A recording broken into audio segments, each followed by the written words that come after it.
Support for your public radio station comes from our members and from Teen Empowerment, presenting its annual community luncheon marking more than 20 years of youth leadership in Rochester, Wednesday, May 6th at the Riverside Convention Center. Tickets and information at teenempowerment.org/Rochester. From WXXI News, this is Connections. I'm Evan Dawson. Our connection this hour was made in February of 2022 when Russia invaded Ukraine. Immediately, Ukrainian school children were forced to flee their classrooms. Some schools were able to move to an online learning model for Ukrainian students. Some students dropped out entirely. One of the early predictions of the war was that if Russia was going to occupy Ukraine and continue bombing Ukraine for years, the Ukrainian education system could collapse. 4 years later, 11 academic institutions have been destroyed, according to the Ukrainian Ministry of Education and Science.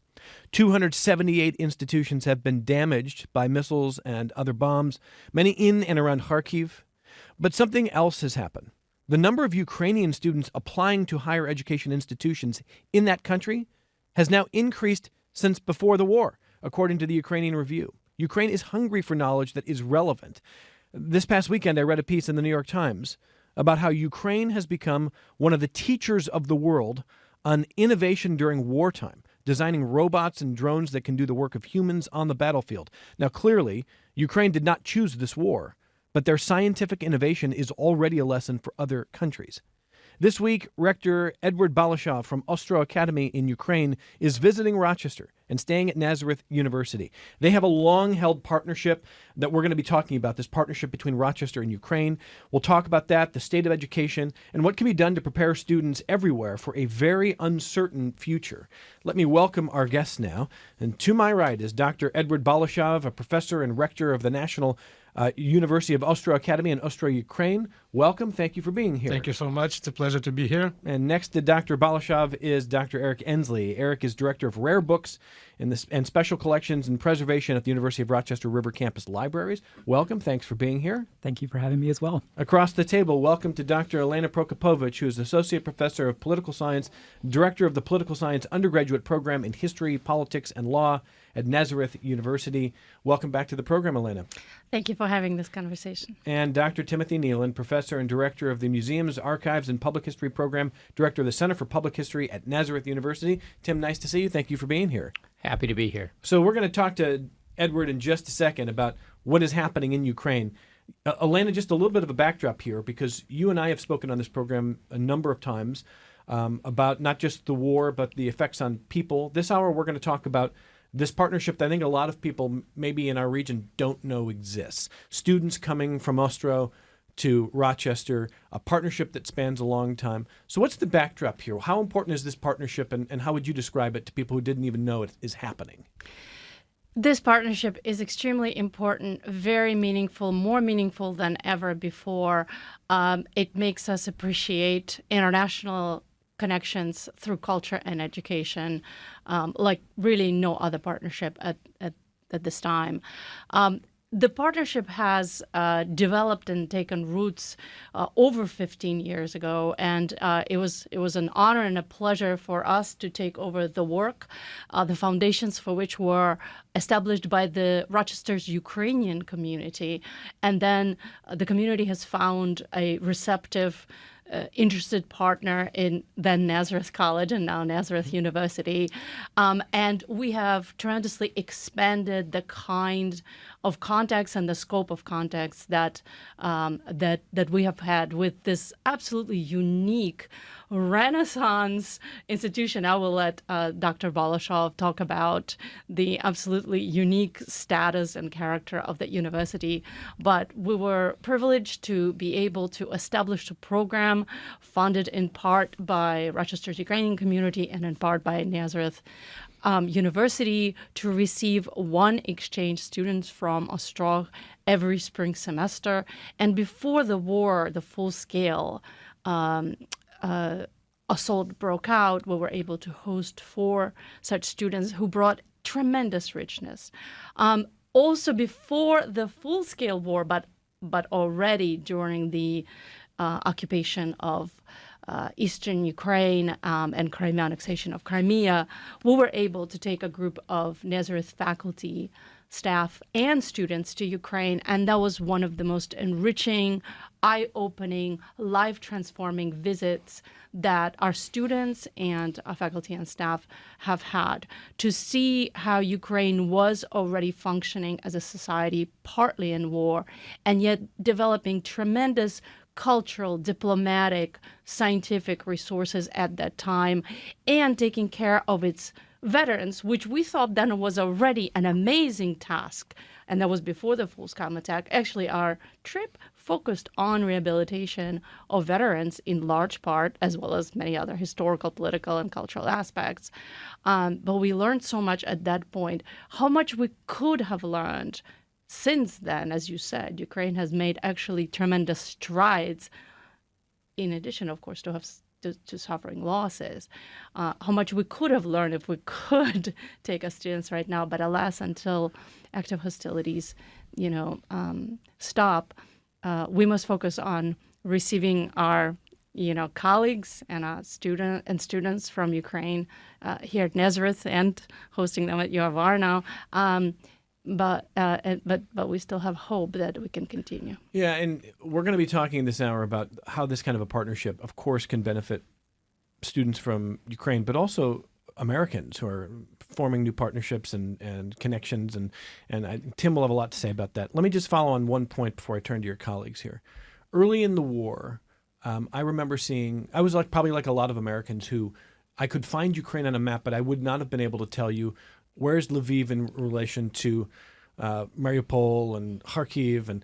And so now we're seeing the bombing happening. I remember seeing images of Kharkiv University and the beautiful structures there sort of half bombed out, and thinking, what a tragedy for the people of Ukraine, to state the obvious, but also what a challenge for education that Edward will talk about.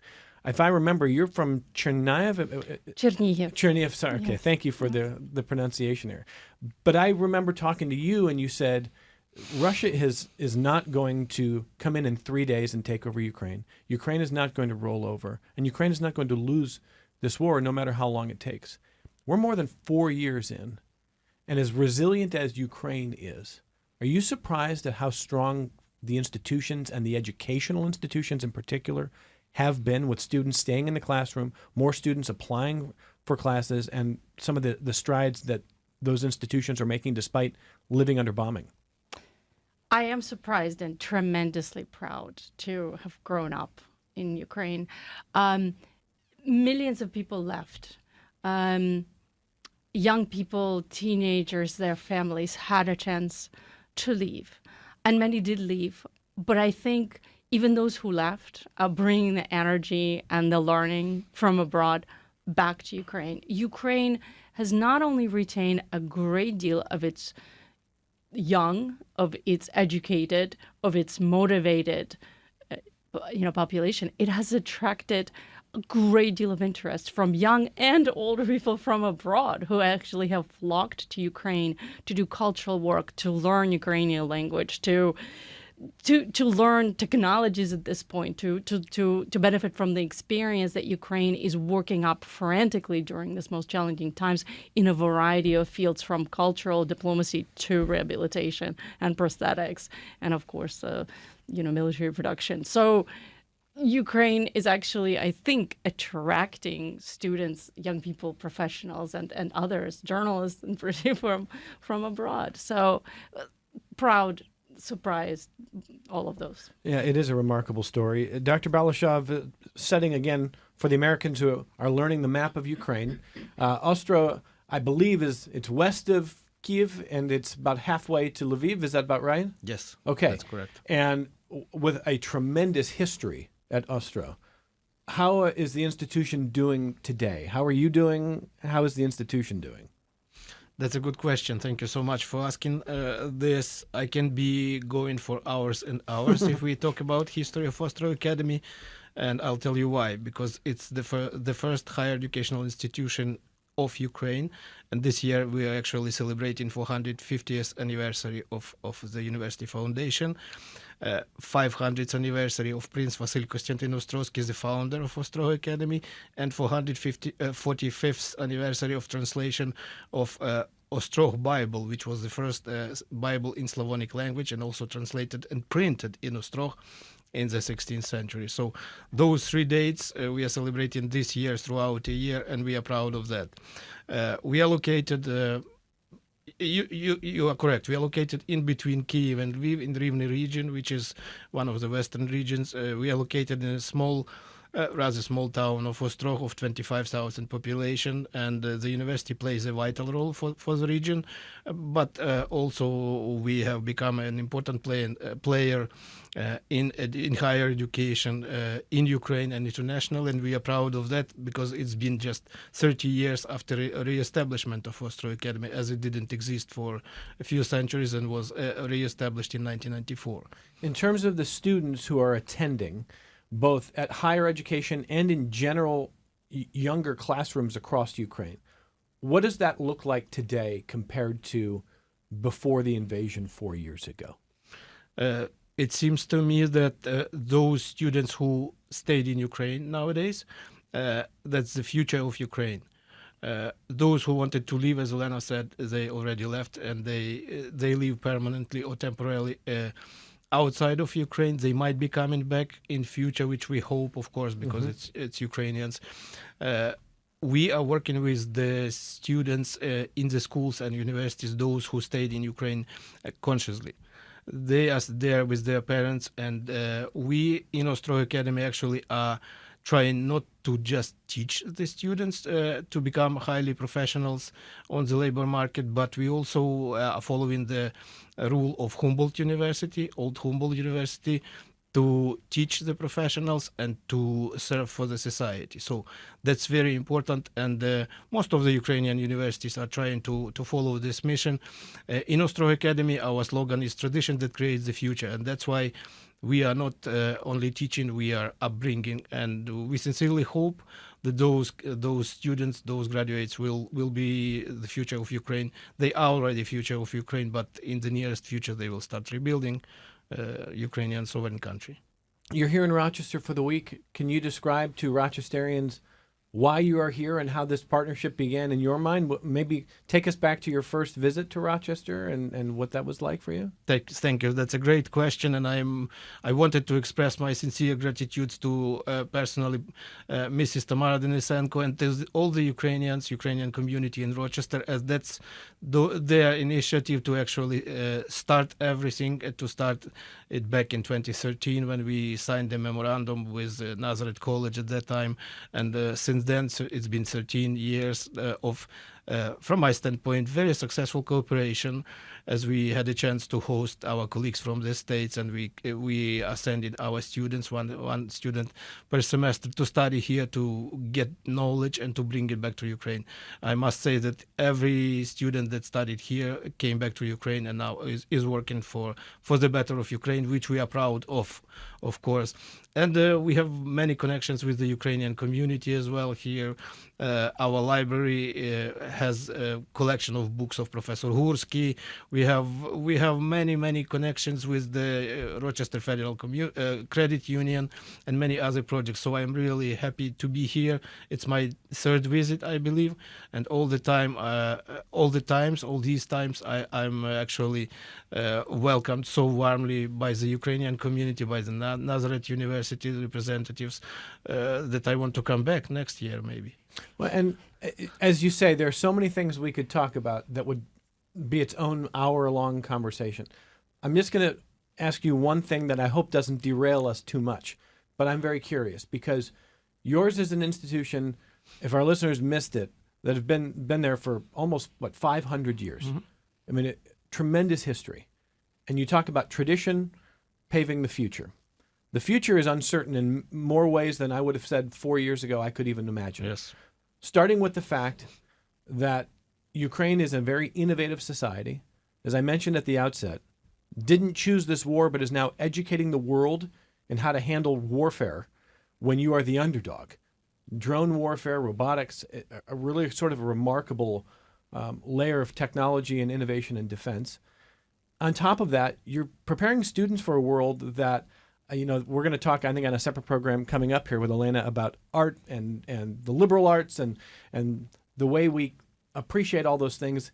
And AI might change a lot of that. Artificial intelligence might change a lot of that. How do you prepare students for a world that, again, this is going to sound cliche, but it is so uncertain now with warfare, with artificial intelligence? You've got 500 years of history, but how can you predict what students will need in 5, 10, 20 years?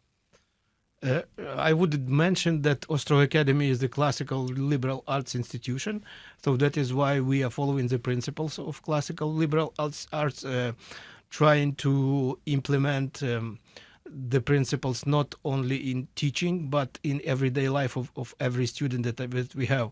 One of the Ukrainian pedagogues, educators, he said he used to work in the boarding school back in 1960s, and he said, I know the shoe size of every of my student. So that's probably about me. We are a small institution, and we are trying to know the details about our students and to help become a cautious member of the Ukrainian society. Artificial intelligence is great, but maybe not really. It has two sides, which we can discuss also about. Ukrainian universities are resilient and very much resilient during these times, because to teach when bombs or air raid alerts are happening every so often is not an easy task. That's why it seems to me that those students studying in Ukraine nowadays and choosing not to leave the country, they are here to build the next Ukraine, or to build the future Ukraine that they want to see. And it's going to be the countries that has lived through the history, that has lived the history on its own territory, that would value what we have, as we actually have done for many centuries, because Ukraine have done so for many, many centuries. But now it's a time of changes, and all that artificial intelligence, robotics, and informatics, informational technologies, they are supposed to be just instruments in developing human society and value society. Am I talking like a psychologist here? Yes. Well, listen, you're talking my language. Good. So, I am concerned about the human role in the future, but again, let's not derail too much. One other point on this before I turn to your colleagues. There would be an understandable shift or even emphasis in Ukraine to prepare students for a world in which there's always seemingly the possibility of warfare. You have a neighbor next door who is committing atrocities every day. And to me, it is tragic to think that of all the beautiful things students can learn, we may have to prepare students for spending more time on self-preservation, survival, and the tragedies of life. Do you see a future where we can find a way where we are not always thinking about who is next door, who could be an enemy, who is a threat to us? Does that exist in the future in your mind? It does. It does exist in my mind. I'll tell you why. We are humans, and we always choose good over evil. As you said, our crazy neighbor has been behaving like that for centuries, and Ukraine has always survived and kept things better. That's why it seems to me that we are strong enough to stay strong for another few centuries, many centuries. Ukraine just got its independence a few decades ago, and actually we are just starting to build our own countries. Of course, the obstacles and the problems that we have, we need to be overcome. Of course, we are talking about internal problems that we had before the war. They keep be there, but at the same time, we are conscious of the fact that we are now a shield of the Europe, of the democratic world, right? And it seems to me that the democratic world or Western Europe start to understand this too. So it seems to me that only united Europe will be strong, and Ukraine will be the leader in many processes. Sometimes they are afraid of this in Europe, it seems to me, but time is changing, and it seems to me that Ukraine will play a great role in the United Europe in the nearest future, and the evil will be stopped. I have no doubt in that. Well, let me ask Dr. Nealon and Dr. Ensley about the roles of their institutions in these partnerships. Tim Nealon, professor and director of the Museums, Archives, and Public History Program, and director of the Center for Public History at Nazareth University. So, what's your perspective on this partnership, and what's the role of Nazareth here? Nazareth has played a key role in having Ukrainian students on campus and having them work with our students, but and also Ukrainian students who are on scholarships provided by the Ukrainian community who are not from Austro, but from, displaced from the diaspora. And they have contributed a great deal to the campus. Our students are really interested in Ukraine. Elena teaches a course on Ukraine that my museum students, I encourage them to take, because she talks about things like historic memory, the construction of identity through history. And these are very powerful tools, as we can already see domestically, how the way we shape our history, how we tell our history, shapes who we think we are. And I think that that's an important lesson that my students are learning. And in terms of the archives that we're going to talk about from U of R, this is phenomenal in terms of the collective identity of the Ukrainian community here. Ukrainians came here in 4 successive waves, right? They and they came, and they didn't necessarily situate, for example, as maybe the Italian community or the Polish community in one specific area.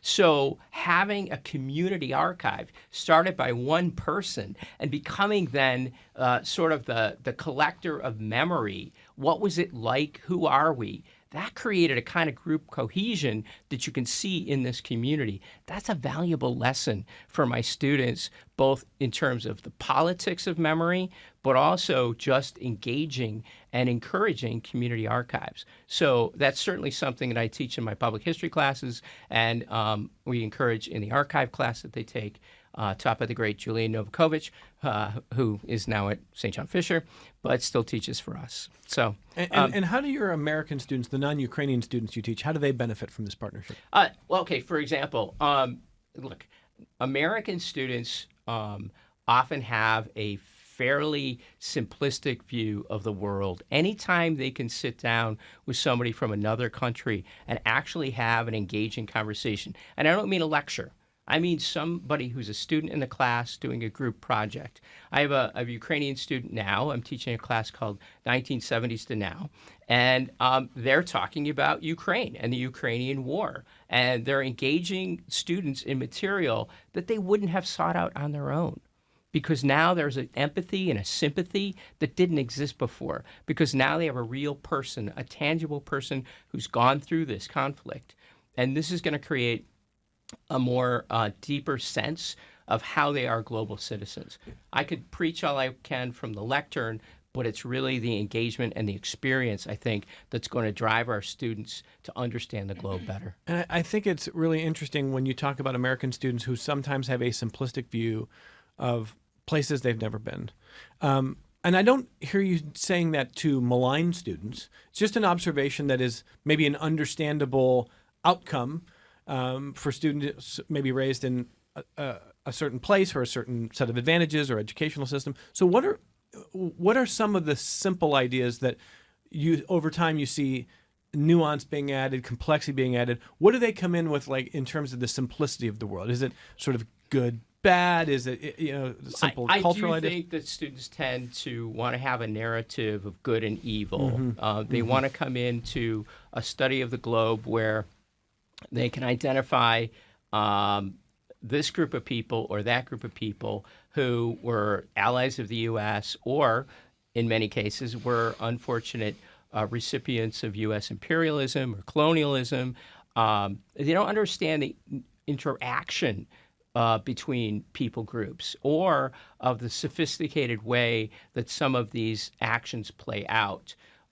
So, for example, the way we teach social studies, our students come in knowing, well, there was a war in the Middle East in this year, and then there was a war 20 years later but they don't always make the connection that these are one of a piece, just as the struggle Ukraine is having with Russia is one of a piece. And if you really wanted to understand the history, you've got to get away from this simplistic chronology, but also this idea that, this happened and it's not connected to that. I think, again, bless our social studies teachers, bless our educational system, but again, we have a tendency to teach things and in a way that's both learnable because we cut it up, but at the same time maybe lacks that coherence whole. But that's what college is for.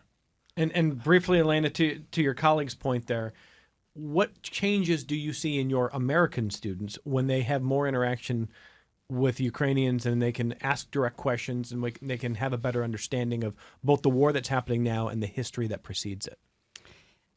If I may broaden the question Yeah. a little bit, I heard from my students, particularly my Ukraine class, how regretful they were that they were not taught about certain aspects of Ukrainian history. For example, when they first learn about Euromaidan through a documentary, which won many, many awards, they say to me, how come this wasn't part of, and I understand, again, bless the teachers in the secondary system, they have to cover so much prescribed material, really, but all of a sudden, such a shift happens in their understanding of how people can rise up, how they can defend democracy, how they can actually win, that they begin to feel that it was something very important missing in their education.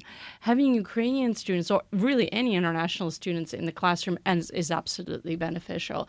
Now, something to say, our students go abroad at record numbers, and Nazareth University makes it one of our chief educational goals is to provide international education to as many students as possible. So I think we're making up quite well, both in the classroom and outside of the classroom. And Dr. Nealon, in fact, is leading a number of trips himself every single year.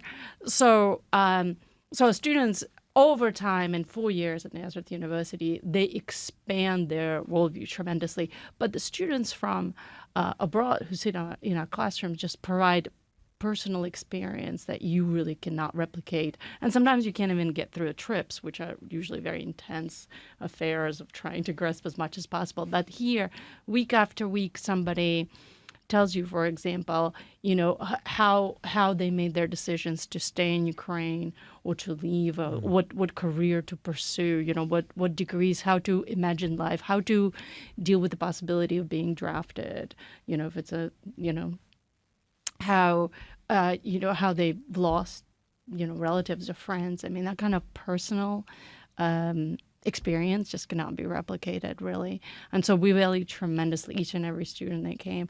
Our very first students, Dmitro Baida, is actually serving in the military right now. He had tremendous talent as a photographer and digital storyteller, and I connect with him through the social media, and I see tremendously elegiac, I would say, also realistic coverage of the war from the inside of being a member of Ukrainian armed forces. And that's our very first student, and now we have our fifth student, and we continue to be in touch. And I highlight even our prior students in my conversations with our current Nazareth University students, and there's no substitute for that. If I may, Yes, to add please. the word to this point, yes, Dmitro Baida is a bright example of the Ukrainian students. Actually, he decided to go to the war, and he's serving now. Unfortunately, even for my small university, we have a number of those students, graduates, or professors who already died at the war. Even in my university, 38 students, professors, graduates who served for the army died already. So you can imagine the scale of the tragedy for the country. And that brings me back to the question about the future of Ukraine. Having paid such a price, each family has paid a price, each household, each university, each school. We will not let something bad happen to Ukraine in future. The future of Ukraine seems to be very bright for me, and it's going to be like that. How many students attend Ostro? Just 4,000. 4,000. And you've had 38 current and former that's a huge number. And a number of them are still serving, and we hope that they will return back home. Dr. Eric Ensley, Director of Rare Books and Special Collections and Preservation at the University of Rochester Rivers Campus Library. So we've been talking about the Nazareth connection here. What is your connection and your institution's connection? So our connection, we are very fortunate at the University of Rochester in our special collections to hold the Ukrainian Rochester Community Archives. So what this means is this is an archive of what the community of Rochester has looked like in the 4 successive waves that Dr. Nealon just mentioned to the group. And so this community goes way back to the early 1900s, over 100 years of history. And Dr. Nealon also mentioned that the archive is really coming from one single person who put this together, and that's Mirko Polishenko, who sadly passed a number of years ago. But before that, he had this vision of what an archive that brought together those various waves of community might look like, and tracing back the history of this community and putting it into something that would be preserved for memory. So I've only been in Rochester for just over a year now, but one of the things that I've been taken with is just the amount of history and how many exciting archives that we do have, things like Frederick Douglass, Susan B. Anthony. But I think what's really kind of most heartening and where you see this as an active, reminding people that archive is a present tense verb, is where the communities and the archives intersect with one another. So we started taking in this archive when Mirko was alive, and we're excited to continue that tradition of taking in materials. The archive continues to grow. And what that archive looks like is collections of community organizations. It looks like collections of the various churches across the city. It looks like women's organizations, youth organizations, journals, experiences of what it was like to immigrate into this community, going back sometimes into the early 1900s, as we said. I appreciate certainly the point that archive is a present tense verb. I like that. And it's an ongoing archive. We do sometimes compartmentalize it and think, well, an archive is past only. Now, having said that, what are some of the really interesting things in there that goes back all of these decades there? Oh, my goodness. So I actually was able this morning to spend some time with the archives as I was pulling out materials for our guests to take a look at. And, you can go all the way back to the 19-teens and find journals of people talking about their experience crossing the ocean. One group actually ended up in the Great Lakes, arriving in Rochester on the Great Lakes and talking about this interesting experience of transitioning from cities like New York and then ending up in this kind of freshwater lake that was kind of strange to them, and this kind of cold, snowy city that reminded them of home. That was something that struck me from one of the journals I was looking at. Wow. On a snowy day like today, right? Yeah, I was going to say, I think the weather in Ukraine's got to be better than today in Rochester. I was hoping for better weather. It's not usually like this in April. I don't want to lie. After we take our only break here, to build on the point that you just heard from Eric Ensley, I'm going to ask Elena about cultural memory and the value of this historic preservation, because there's no guarantee that these kind of archives have to exist or will be preserved. And it is always remarkable when you find out what you can learn from those personal stories that Eric shared, to seeing how the different waves of immigrants or sometimes refugees come to communities and what they bring with them. We're going to come right back and continue the conversation after this very short break. Support for your public radio station comes from our members and from Mary Cariola Center, supporting residents to become active members of the community, from developing life skills to gaining independence. Mary Cariola Center, transforming lives of people with disabilities. More online at marycariola.org. This is Connections. I'm Evan Dawson. Eric Ensley at the River Campus Library is the Director of Rare Books, Special Collections, and Preservation. What is going on during that, perhaps, that we should emphasize here as Dr. Balashov is here? What's happening today? So after we wrap up this conversation, we're going to head over to the University of Rochester Libraries and take a look at the Ukrainian Rochester collection together, have some talks about ongoing work with the archives. There's some really exciting things that are happening right now. Some of those are that we actually have a very large Ukrainian student population at the University of Rochester with an active Ukrainian student organization. And we have hired Ukrainian students to work in our archives. One of the things that we're really keen on doing is getting our finding aids, how you access those archives online, into both Ukrainian and into English. So one of the things that we see with diaspora communities is that sometimes the archive is presented as being for the diaspora community, right? That it's for the Italian Americans to learn more about their heritage in Italy.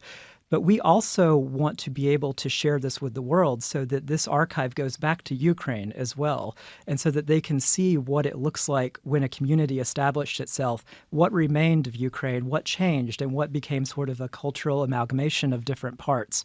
And so we actually have a Ukrainian student who is doing that translation work for us right now, and she is from Kharkiv herself, and so has had a really rich experience learning more about this diaspora that has happened over the past 125 years. Remarkable. And tied to that, Dr. Prokopovich, is not only the value of this historic preservation, but an understanding of cultural memory. How do you define cultural memory? I define it as a stock of human achievement across groups, within groups and across groups, that we want to pass on to the future generation. Something that is valuable, something that holds the lessons, holds the tremendous value, the uplifting value, the inspiration for us to do better. The kind of cultural memory, for example, that we cherish here of Frederick Douglass, Susan B. Anthony, and that we see at work in this community being passed on despite difficulties and challenges, but we see it in a variety of ways, everything from the mural at the airport to statues around the teaching that's going on there, to then conceptualizing American history like this. So cultural memory is what we want to make of our experience in order that the future be better, to be worthy of who we can be at our best. So, in the age of quick communication, AI, digitization, which, Eric would know even better, offers both promises, but also some challenges and threats to the transmission of cultural memory. I think it's more important than ever to get a basis, to get our processes straightened out, and to keep talking about what we have, what we've done, and where we're heading.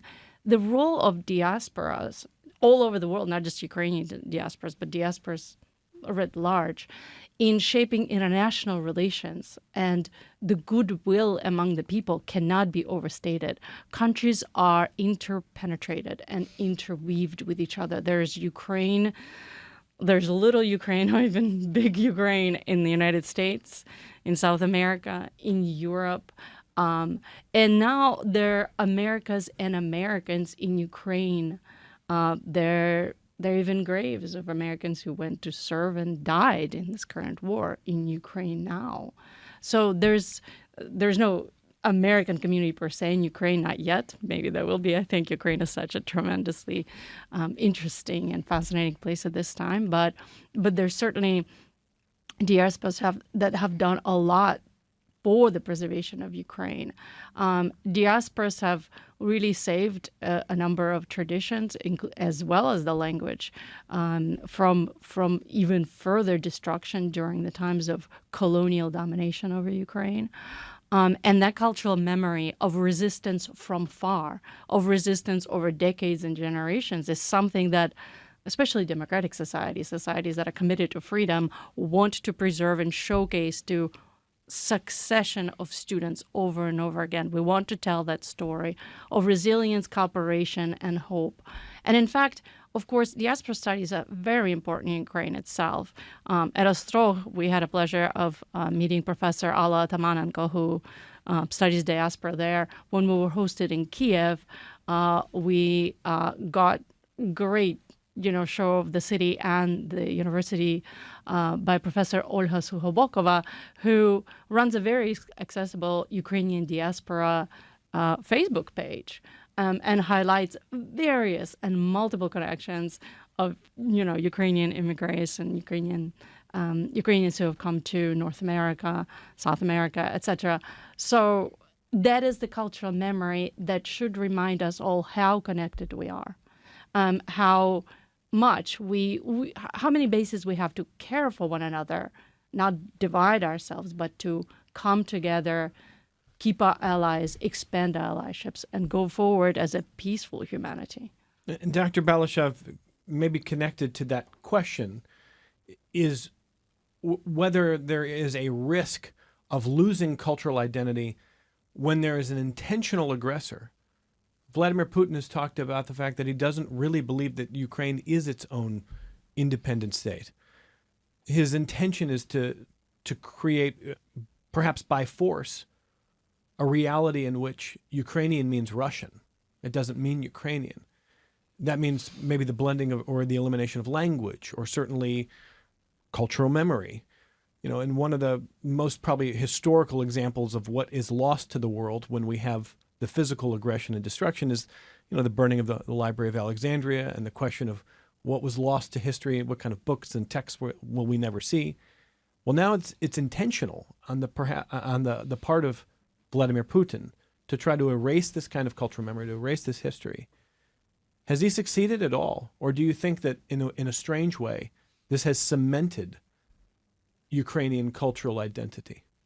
Actually, I just said my point that I was going to mention. It just cemented. It made us stronger, because when we are talking about our neighbor, they even stole the name of their country from Ukraine, which means Ukraine existed long time before them. Kievan Rus, that was the first establishment, like organizational establishment, back centuries ago.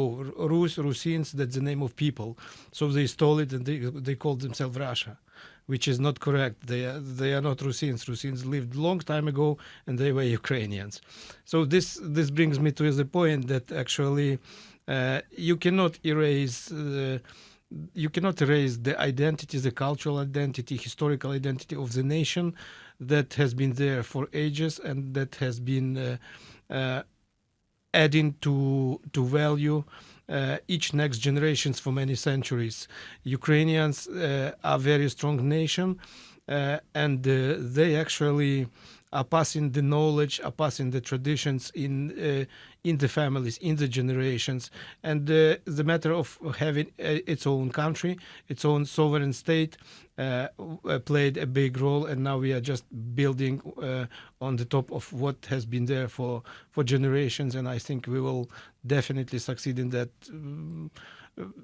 Their goal of destroying Ukraine, of course, is not realistic, and it seems to me that sooner we will see that Russia will stop existing as a Russian Federation, will stop existing as a one unique country, and there will be more countries, more new states on the territory of the current Russian Federation, rather than destroying Ukraine, of course. Again, I'm going to ask you to put your psychologist hat on. Why do you think the Kremlin is threatened by the idea of individual identities?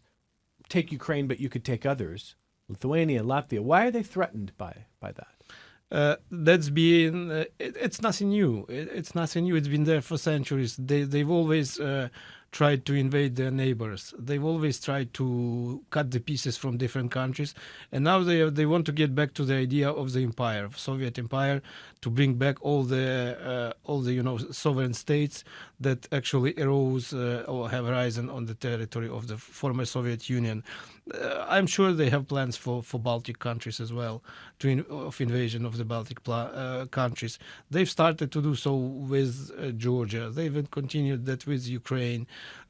If you look into the history, there is a long list of invasions, or at least tries of Russia to invade their neighbors. It's been their lifestyle. It's there is not really the idea of a state, of Russian state. It seems to me the idea is just to make evil to the surrounding you. It seems to me. But looking at some of what maybe Putin would chalk up to success, 11 academic institutions destroyed in Ukraine since the start of the war, 278 institutions damaged. This is according to a Ukrainian Ministry of Education and Science. Can those institutions rebuild and sustain despite the ongoing war and bombing? That's what we call university and societal resilience. They've already been rebuilt, some of them. Some of the facilities and campuses are being rebuilt. And those located on probably captured territories, we cannot rebuild them now. But it seems to me that we will be even stronger after the end. Of course, we believe in the victory of Ukraine. And of course, everything will be rebuilt. So I call it resilience. And Eric, I often think about the strange bifurcation in collecting history that went from physical objects to digital. So, if all of the collection of Seward's letters were destroyed, I mean, obviously, if you've digitized or saved them, that's one thing. That's one thing, and hopefully their memory can be preserved. But the physical objects would be gone. Well, now a lot of our communication is digital, and when you're creating an ongoing archive, in a weird way, I would have said years ago, well, now everything will be preserved. But there's oceans of digital information, and how do you sort of create archives when you don't have physical objects? Is that question sensible? Oh, that's a very good question for right now in this very moment. So one of the things I would say is to go back to the question of libraries being outright physically destroyed, which is a huge issue right now, obviously, in Ukraine. There are less violent issues also with the preservation of cultural memory. For example, Mirko Poloshenko, what if he had gotten up one day and decided, I'm not going to do this archive? We would have lost so much of this cultural memory for Rochester, and also nationally. It's a standout archive in terms of that diaspora. So really, one of the things I really want to emphasize to listeners is if you're thinking of preserving the history of your particular diaspora, your cultural history, do it. There may not be somebody else out there who is doing that. Coming back to the question of the born digital material is what we call this in the archives world. So material that never had a physical instantiation except on a hard drive. It's a massive pressing issue. Magnetic hard drives only last 50 years. So that computer you have from 40 years ago, that hard drive is on its way out. USB sticks, 20 years maybe. So one of the things that we're constantly thinking of is how do we get this material off of hard drives? We do have machines that will pull that information off of it, but it is accessed in a digital format without that physical material, as we call it. And then there are also other threats that accompany this. As we were just talking about AI earlier, this is a massive question for archives that we are actively talking about, U Rochester and other institutions.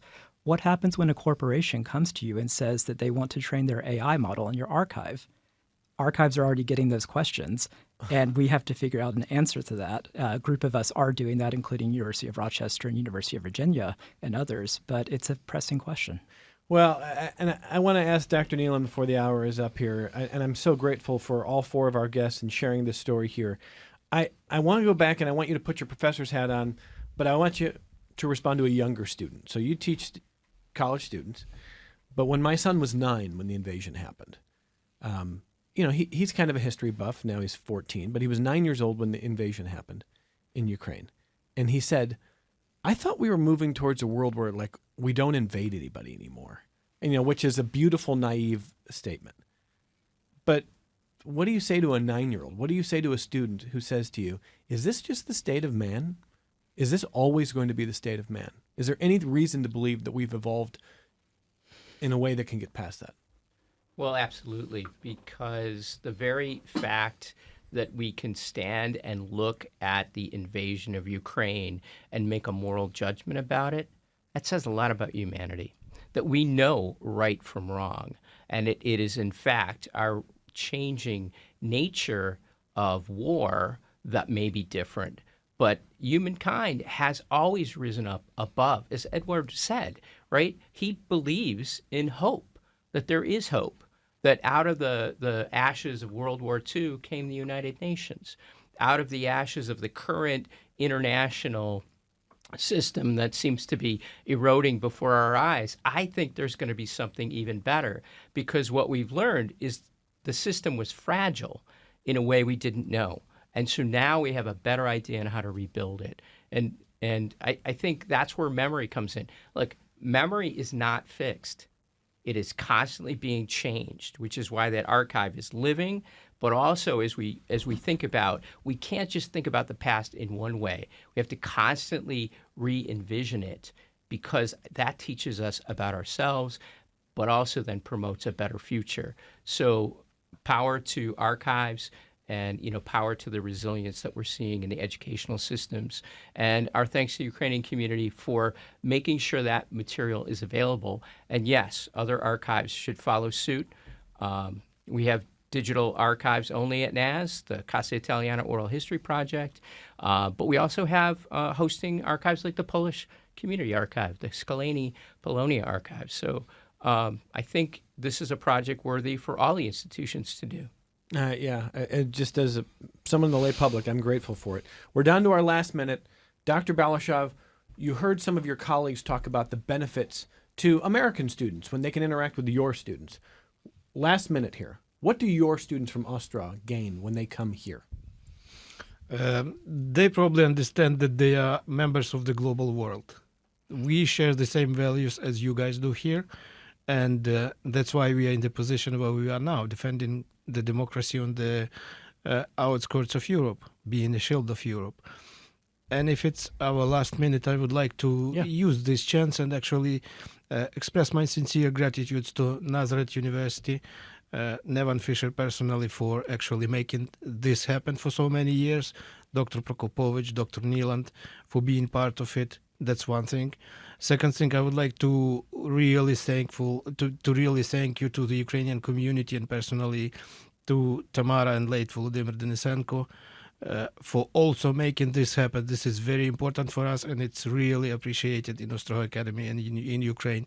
And the last thing, but not least, I would like to mention it's the Ukrainians' words of sincere gratitude to the American nation for actually supporting us during these dark times.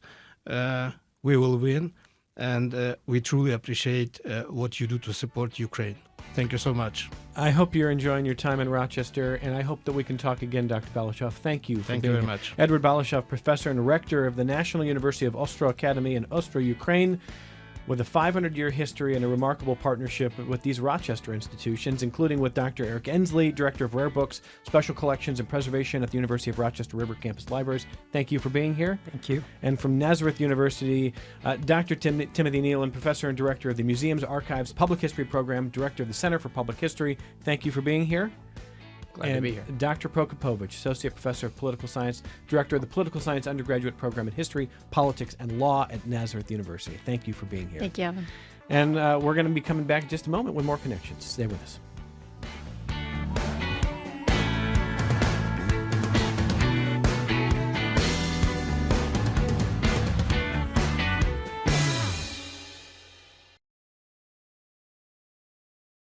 This program is a production of WXXI Public Radio.